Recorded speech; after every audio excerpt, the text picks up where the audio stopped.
Alrighty then. Good morning, good afternoon, good evening, everyone, and welcome to another inaugural talk for yet another thing that we're inaugurating over here at the Oraculos School of Astrology.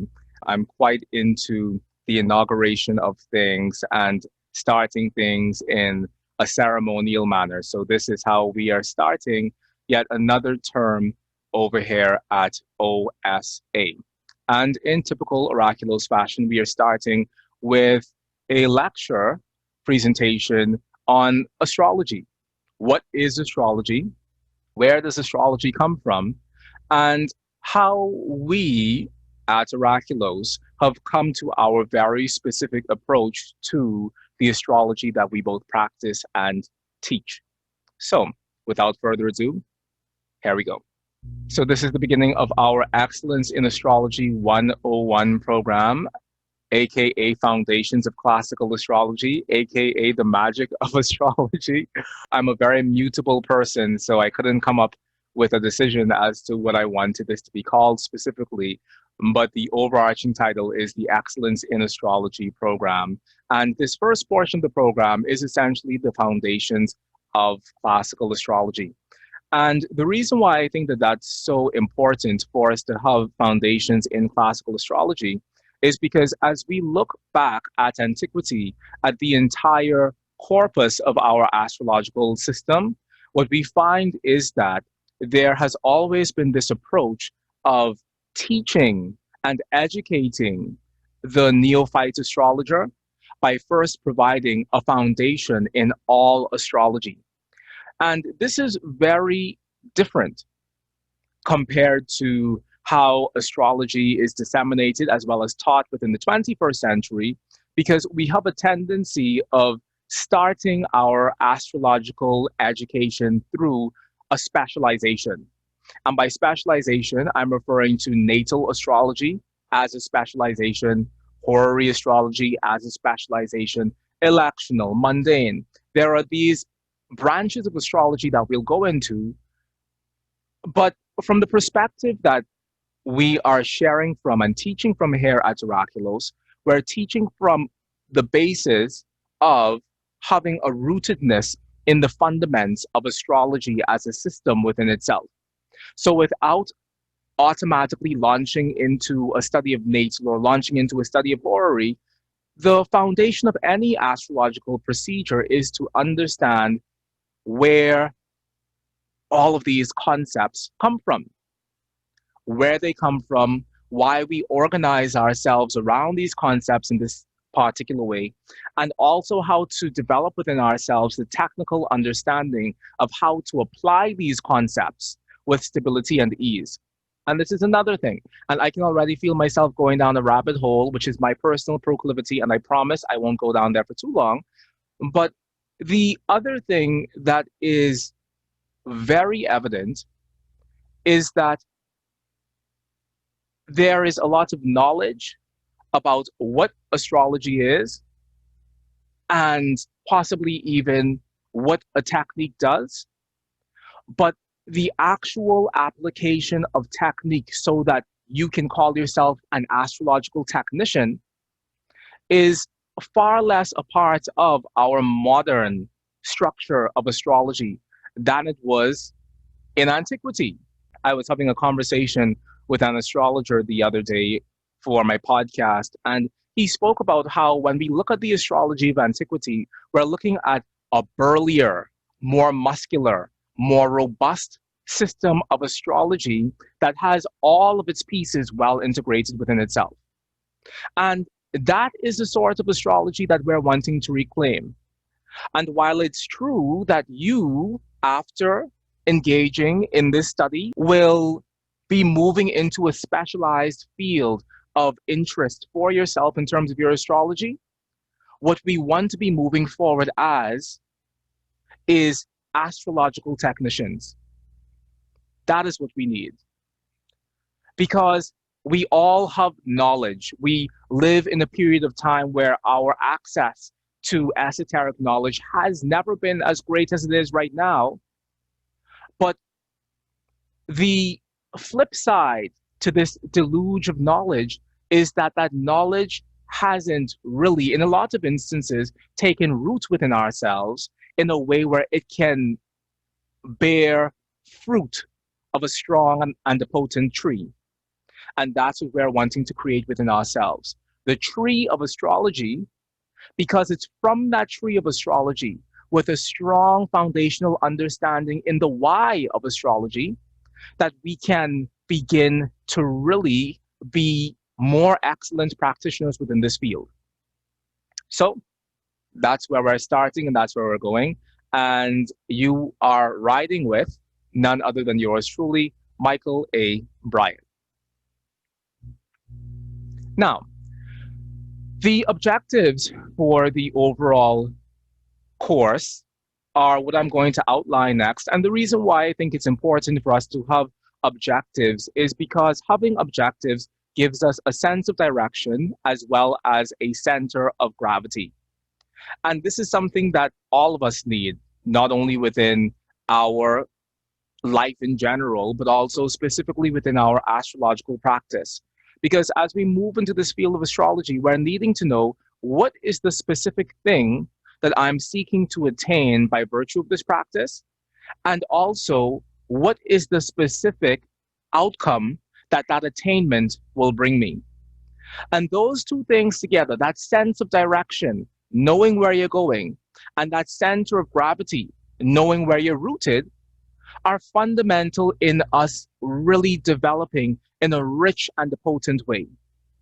The tendency within the 21st century, and forgive me for that being my only frame of reference, I'm a millennial and I'm alive right now, but the tendency, and also because there's no one who's alive from the 19th century. So, anywho, the tendency in the 21st century is for us to accumulate information. And we become bags of knowledge, bags of information. And Amazon is literally the devil's playground because how many books have we ordered from Amazon that have gone unread? Or how much information have we acquired? How many PDF files have we downloaded? How many past conference talks have we listened to? How much information have we taken without actually turning that information into something vital?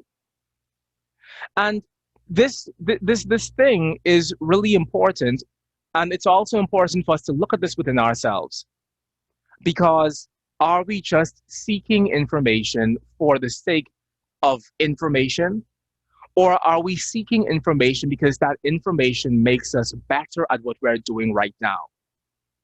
And this is the singular question that we're all having to ask ourselves as we journey into these astrological waters. Is the information I'm taking within myself allowing me and enabling me to be a better practitioner now? Or is it something that is only further pushing me off into the unknown and not allowing me to feel the ground beneath my feet? So as we move forward, not just with this conversation today, but also in your astrological practice in general, I implore you to delight in the feeling of the ground beneath your feet. Because that feeling of the ground beneath your feet allows you to move with stability and ease. And that is what we're wanting to do, to develop a clear set of things that we have a stable relationship with, that we can apply stably before adding to that. And anything that we add to that information should only augment the stability that we already experience.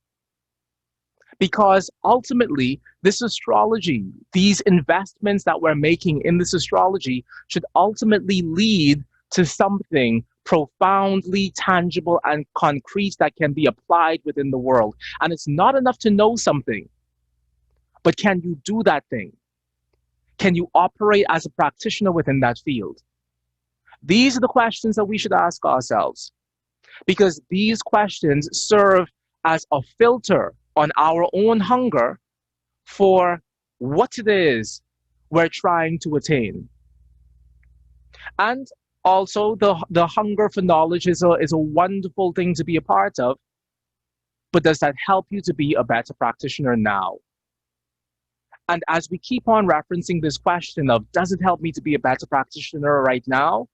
We will create within ourselves a discriminatory process that allows us to know what is necessary for us to bring within our lives in this moment and what's necessary for us to push aside while we continue to develop a firm sense of rootedness.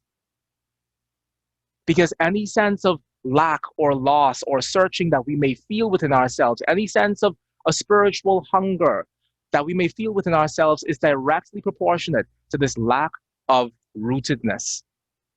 So, once again, I implore you to stick with this process. If you are in this process and you're diving in this process, not only today, but for the remainder of time that we have together, stick with this process. Trust this process. Allow yourself to feel the growth that comes as a result of this process, because you will grow the tree of something within you that is far more powerful than if your attention was bifurcated and split in two, and than if you yourself was scattered. So, thus our objectives. At the end of this Foundations of Classical Astrology program, all students will leave having a firm foundation on all fundamental classical concepts in astrology concerning the elements, the planets, the signs, the aspects, and the houses. That organization is very intentional, and you should memorize it because this is the way in which we teach astrology here at Oraculos. So our very first topic will be the elements which naturally unfolds into the dispositions of the planets, which naturally unfolds in those planets having homes where they live, i.e., the signs of the zodiac, which are the domiciles, domicile meaning home of the planets, the aspects that can be made between different points within our 360-degree zodiac, as well as the houses and how the houses derive their meanings from everything that we've just said. Students will leave understanding not just the philosophical backdrop upon which astrology is built, but also how to bring that philosophy to life through practical application. The question why has not been answered within modern astrology.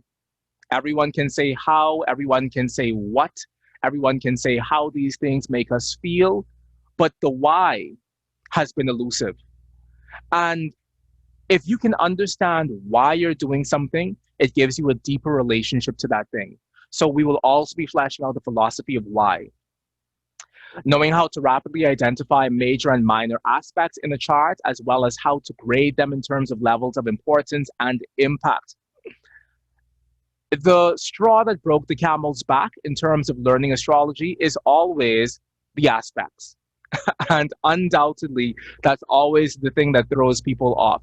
How do I operate with these aspects? Because it's a lot easier to talk about my Saturn being in Aquarius or to talk about my Mars being in Gemini than it is to talk about my Mars in Gemini, Saturn quadrate my Saturn elsewhere, that's also trining my Jupiter elsewhere, that's also in a semi-square with whatever else. You know, it's a lot easier to talk about the actual zodiacal placement of things than it is to talk about their dynamic relationships within the chart. And so we're going to really be driving this point home about the dynamic relationships within the chart, how to easily spot them, but also how to make that come alive within your own life so that you can know why that's important.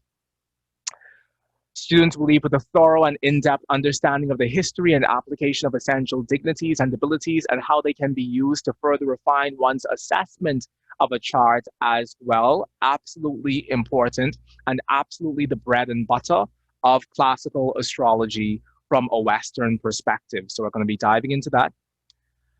As well as students will have an understanding of the use of the accidental fortitudes and abilities and how these additional factors augment the intrinsic power that a planet may have. Because a planet doesn't just have essential dignity someplace, but it also has an accidental sense of what makes it strong within the charts, and we'll be talking about that. Understanding what aspects of 20th century astrology we find valuable at Oraculos and how these components also impact our chart delineation. period, with a firm grasp of the foundations of horary astrology and how horary concepts can be applied to the broad spectrum of all chart reading, horary, electional events, natal, mundane, and with mastery of the oracular system of chart delineation as the basis for all future chart reading. So we have a full plate and a lot to do between now and December, but we're going to get there. What is astrology? Now, for as many practitioners of astrology as there are within the world, there are different definitions as to what astrology actually is. So I'm going to give you my definition, and maybe it parallels your own, or maybe it adds something else. But my personal definition as to what astrology is that astrology is the study of the relationship between the celestial and the terrestrial spheres, and how the patterns and cycles of the celestial bodies reflect the diversity of events experienced within human life. Now, if you've heard my other talk that I gave on what is astrology, you would have heard me saying that astrology is the crystallization of cosmic potencies within a moment, and how those potencies unravel against the broad spectrum of a life. And whether that's the life of a country or whether that's the life of a person, there's also this underlying theme within astrology that as we read the astrological portents, or as we read the astrological signs of the moment, we are essentially reading a crystallized message. And it is our job through our astrological craft to unfold and unpack what that crystallized message is through the application of very specifically applied techniques, which is why I always go back to this thing that we can't just be creative astrologers or intuitive astrologers, but we have to also be astrological technicians and know how to specifically apply the technologies inbuilt within astrology with a samurai-like precision. And that's where we're going to go. The term casting a chart, or erecting a horoscope, or casting a horoscope refers to creating a schematic map of the current positions of the planets against the backdrop of the zodiac from a particular place on Earth. Now, this point about having a particular place on Earth is of extraordinary importance to us because we know that for the most part, we as Western practicing astrologers practice a geocentric approach to astrology. So at all levels of astrological exploration, we have to continuously ground our astrology back down into the realities of how the astrology out there impacts the earth down here. That is fundamental to our craft, our ability to relate the cosmos to the terra. And that is what we're doing when we cast a horoscope. We're casting a horoscope. And I think about this as if I was standing on a place on earth and I cast a net out into the cosmos from this place on earth, and that net stretched above me and below me, and it separated the heavens around me, above and below, into 12 segments. And the 12 divisions of that heaven from the place on earth where I cast my net becomes the horoscope, or becomes the chart that I interpret. But that's the same thing for all of us. All of us, when we're born, we cast an astral net into the cosmos from our specific location on earth. And that astral net becomes the pictographic schema of our charts. The chart we cast is always relative to our specific location on earth at a specific moment in time.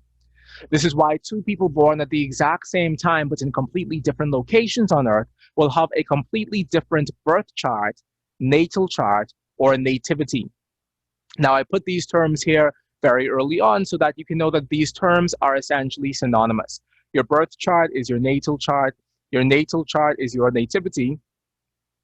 And coming from a very Orthodox Christian background, all of my life, I thought that nativity meant the birth story of Jesus.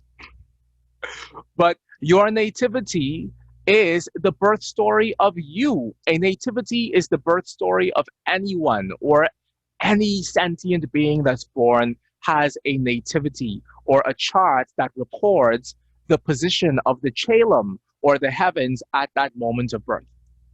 Now we go into the branches of astrology.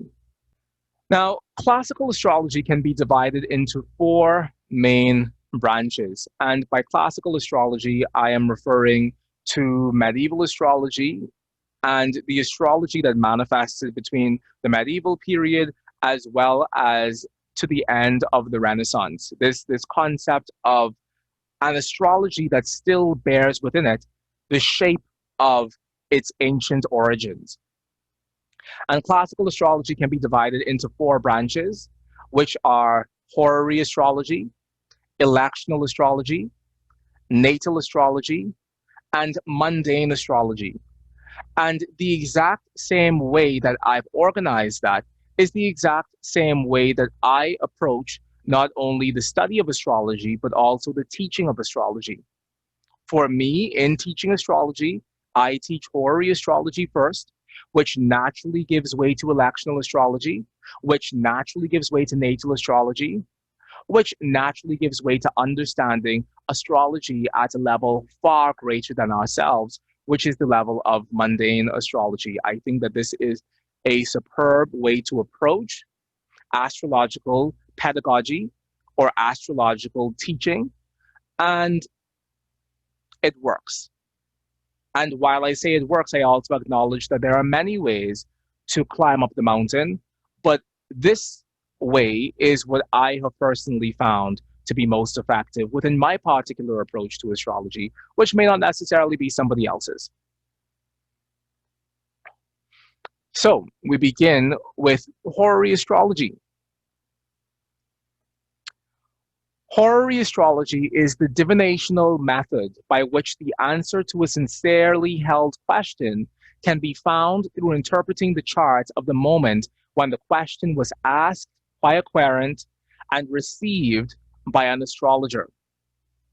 So, horary astrology is essentially the same as any other form of divination in which a querent or a person asking a question steps forward into a consultative space with somebody else, in this case, an astrologer, who has within them the ability to interpret the signs or interpret the omens or interpret the result of that question being asked via whatever interpretational tool they're using. The tarot reader uses tarot. The geomancer uses the geomantic figure. The Yi Jing consultant uses the hexagram.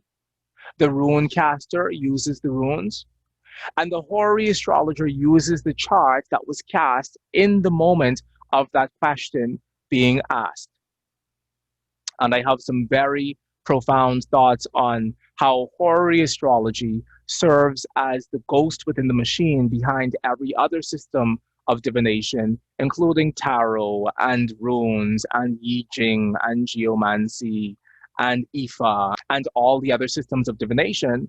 I feel as if they all have as their basis this indebtedness to the cosmos, because I feel as if all systems of divination crystallize the cosmic potency of the moment, and they allow you to read that cosmic potency via whatever their symbolic language is. So the tarot crystallizes the snapshot of the cosmos at the moment of you asking the question, and therefore the tarot reading becomes a pictorial representation of the cosmic message. That would be the same message in the horary chart. When we throw the runes serve as a symbolic snapshot of those cosmic potencies, and therefore the runes also will reflect the same message that we would have gotten had we cast a chart for the exact same moment that we asked that question.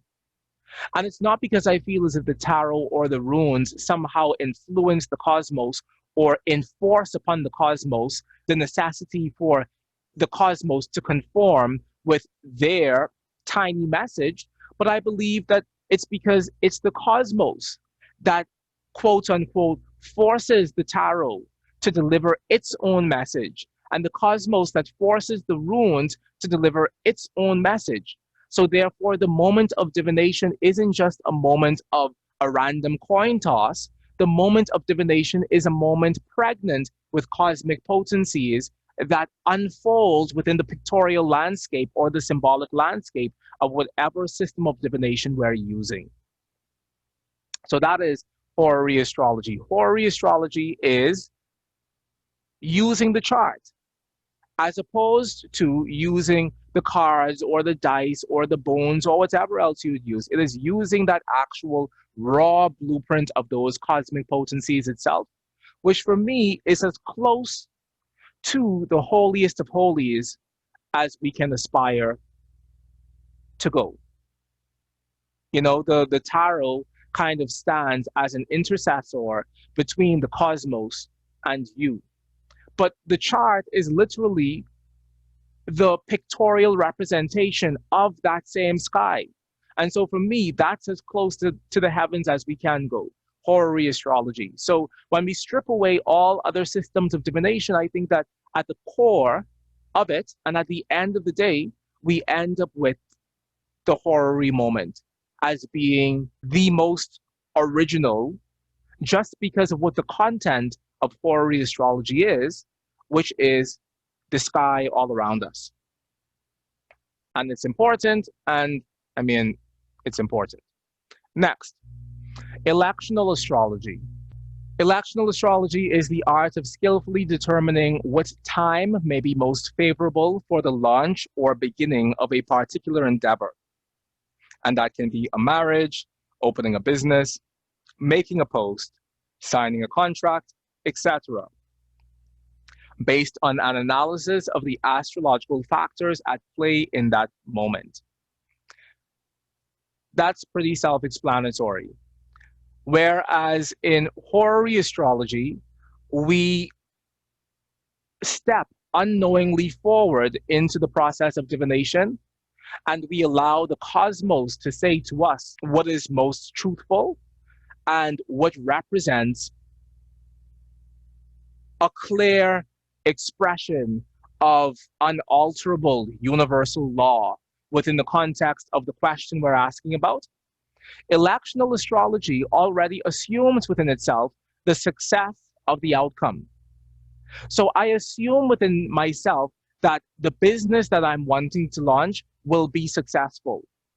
And therefore, to make it that much more successful, instead of allowing myself to choose the chart of the moment and using that to reflect this thing that I'm wanting to create, I reverse engineer a chart.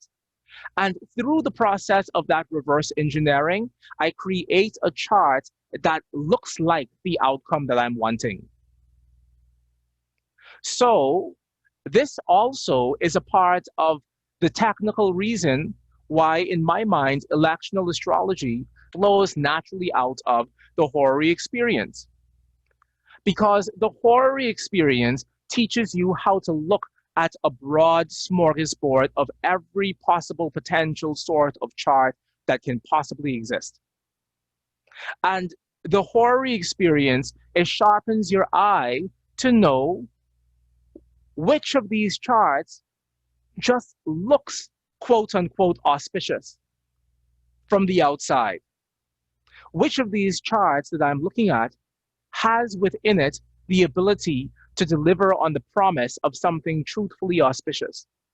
And horary astrology has the ability to train our eyes in that sort of objective way. And I say objective because when we move into the very murky waters of natal astrology, then we have to tread that much more gently, because whereas with horary astrology, we're speaking about the shape of a particular concern a person may have within the greater unfolding of their lives, with a natal astrology, we're speaking about the entire scope of that person's life itself. And we have to move with more compassion when we're entering the field of natal astrology, because while that chart may indeed not necessarily look like the most auspicious chart in the world, That chart is still the story of the life of a person. And between natal astrology and horary astrology, the major difference between them is time. And that time allows us to unfold difficulties that are inbuilt within our chart in a more skillful and a more profound sort of way. Horary astrology doesn't usually give us that ability to unfold with a story, because horary astrology is, I got a job offer, job starts on Monday, should I take the job? Or I really like this person, is this person my soulmate? Or should I sell my house? Should I buy this computer? Should I sell my house or buy this computer? Should I move? The horary process is caught up more within the day-to-day realities of our lives, which still has fidelity to our actual natal chart and to our actual natal promise. But at the same time, it represents things that are always coming to be and passing away, to use the Aristotelian term. It represents things that are always coming to be and passing away within the context of our lives. And it doesn't really represent the concrete things that stay as a part of our fundamental structure and makeup forever.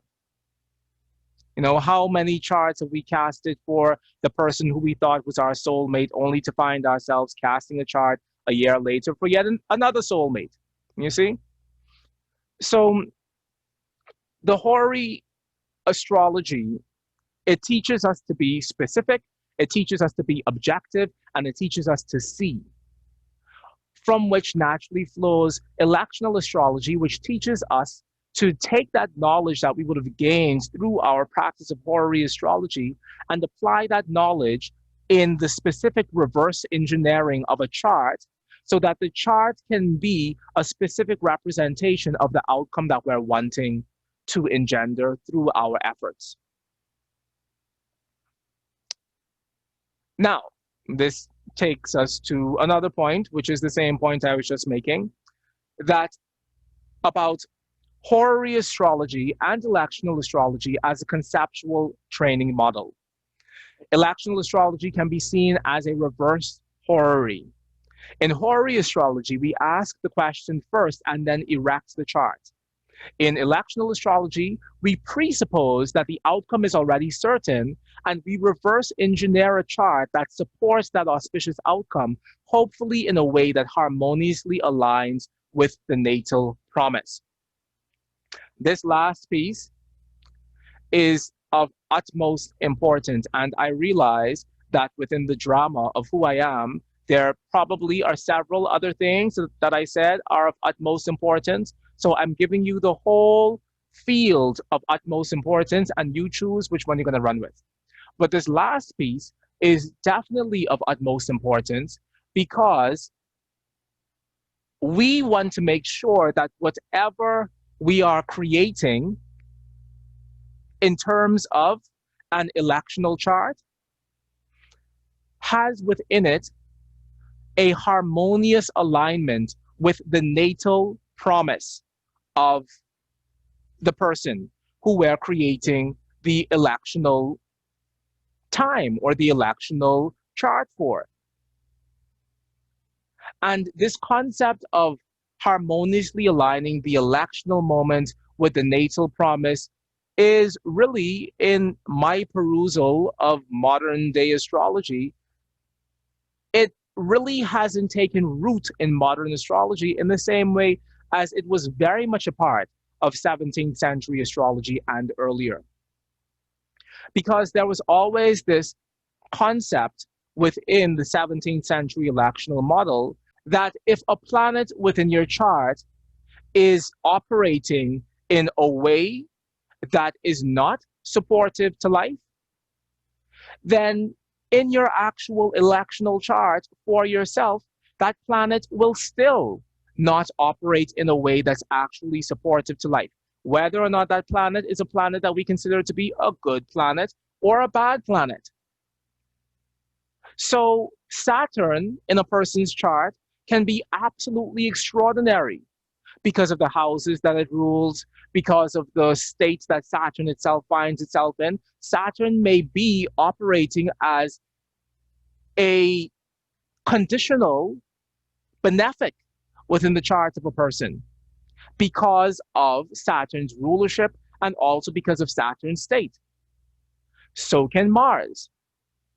And similarly, Venus and Jupiter, planets that we consider ultimately good beyond belief, can operate within a chart in a way that's less than desirable because of their essential state within themselves and also because of the things that they're ruling within that chart.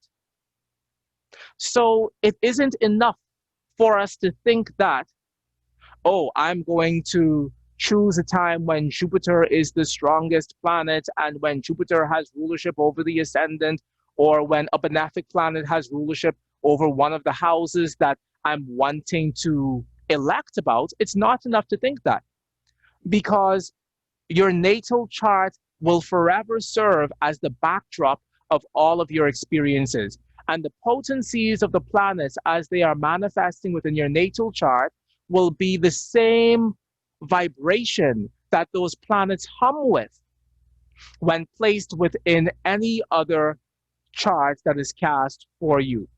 Your Jupiter will always carry the story of your natal Jupiter, period. Your Saturn will always carry the story of your natal Saturn. So our approach to astrology has to be this classical integrative approach because we are wanting for our horary astrology as well as our electional astrology to carry some semblance of the natal promise, and for there to be a harmonious alignment between the promise that is within our chart at birth and the promise that is within any other chart we may create for ourselves within this lifetime. Natal astrology. And this word underneath it is not gynecology. This word underneath it is genethliology. Genethliology. And as we look back into the classical literature, we find this word being used more and more often, especially if we look into some of the 17th century English writing. We see the word genethliology being used in their introductions or the prefaces to their books. Genethliology is essentially the study of natal astrology. Now, in the 21st century, we call it natal astrology, probably because that just rolls off the tongue a lot better than gynecology. But the point is that you should know that genethliology is also one of the words within our tradition. And because of my personal Mercury issues, as we go forward, I will continue to introduce you to words from our ancient astrological corpus, because it's important that you have an understanding. Even if you don't have a use of these words, it's important that you have an understanding of the application of these words throughout time. Natal astrology is interpreting the life story or nativity of a person from the symbolic map of the heavens cast at the exact moment of birth. The nativity is the blueprint which contains the natal promise of this lifetime and shows how the quantum of energy which is allotted to each individual within their lifetime is distributed so as to create the various experiences that each person encounters internally and externally within the world at large. We all come into this world with what may be considered to be our lot in life. And this lot in life is what I refer to as your quantum of energy, or what proportion of the vital cosmic spirit are you stepping into material incarnation with? what allotment of the quote unquote astral light are you stepping forward with? What is the quantum of energy that is crystallized within the shape and the structure of your nativity or your life story? And how does that quantum of energy pour eagerly forward into the living of a life? This is the question that we're asking in the process of reading a natal horoscope.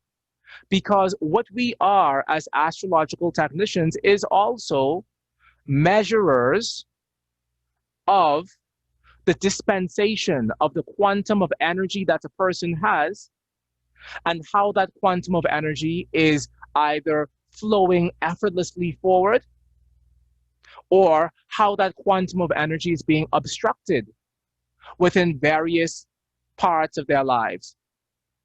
So we're measuring the free flow as well as the obstruction of this vitality, and how that free flow or obstruction of vitality creates the very specific story of a person's life. And you may be thinking at this point, well, shit, if all I'm really doing is saying, is this tap on or off, then how does that become profound? How does that tell me about the unfolding of my life if all I'm really doing is saying, okay, yes, your financial tap within this lifetime is running freely, or okay, no, your real estate tap is drying up and needs some water to flow through there, or okay, yes, your relationship tap is on, but it comes and goes in spurts, and sometimes the spurts are extreme and sometimes the spurts are a trickle, so your relationship tap needs to get clogged out. Or okay, your career tap is just utterly doomed to be damned forever because the nozzle broke off and there's been a drought since then, and it's been cut off from the larger scope of the energy that feeds the rest of your life. So no luck in this lifetime for your career. Is that the sort of astrology that we're wanting to practice? In a sense, that is the astrology that all of us practice, because once again, we are measurers of cosmic influence and how that cosmic influence is dispensated throughout the course of a life. And at a very real level, we are saying, yes, it's on, no, it's off, yes, it's on, but it's a little bit screwed, no, it's off, but it can still be repaired. We are saying that every time we read a chart. So what we're wanting to do is to be able to do that, but then also to be able to superimpose upon that process the story of a life. And that ability to superimpose a life onto our saying yes and no, yes and no, yes and no as we move through a person's chart, that is the astrology. And that is where the astrology becomes magical. And that is why astrology is a magical practice. But fundamental to our craft is our ability to know, first of all, whether or not the tap is on or whether or not the tap is off in the various areas of a person's life. Because knowing that will allow us to be a vehicle of a very familiar message of truth to that person. Because ultimately, everyone has lived out the story of their charts. But in them coming to you as an astrological professional, they're coming to you with the intention of seeing whether or not you can tell them what their life story is through the symbolic unfolding of their charts. And you should be skillful enough to know whether or not their life story is, yes, your money tap is on, no, your money tap is off, it was obstructed by your father when you were 5 years old, or the household tap has always run effortlessly and you come from a heritage of strength and support, or no, the household tap was broken for other reasons because there may have been sickness within the family or there may have been death within the family. That becomes the greater unfolding of an astrological process. But fundamentally, we should all be able to know, is it on is it off? And to what extent? And this ultimately brings us to mundane astrology. And truthfully, when it comes to mundane astrology versus natal astrology, I put them on the same sort of continuum in terms of importance.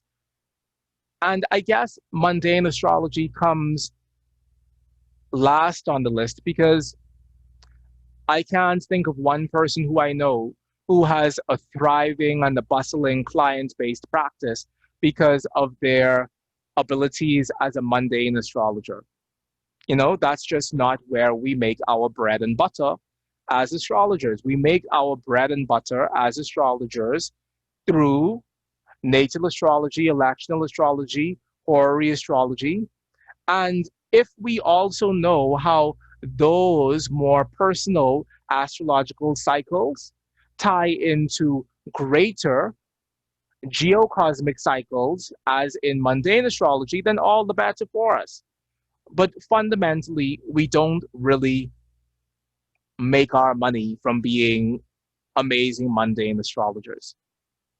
You know, maybe if you were on a retainer with the government of some wealthy country, then possibly.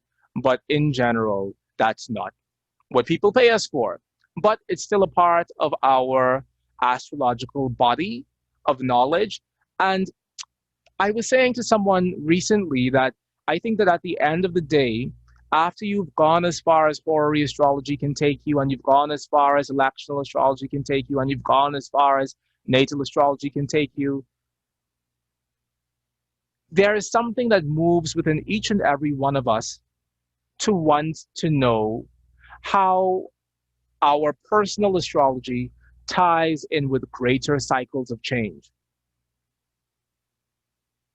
And I feel like we all ultimately end up turning to mundane astrology when the rest of astrology has given us our weight in gold, and the rest of astrology has given us our fill to our greatest level of satisfaction. I think that there's something within the human experience that then wants to know, okay, I know how astrology works within the life of a human being, but how does astrology work within the life of this planet that I find myself on?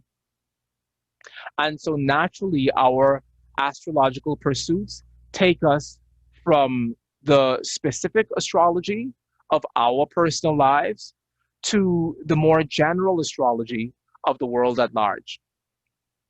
Mundane astrology is the astrology of the world, large bodies of people, and specific global events. And those can be political events, natural phenomenon, tsunamis, hurricanes, earthquakes, etc.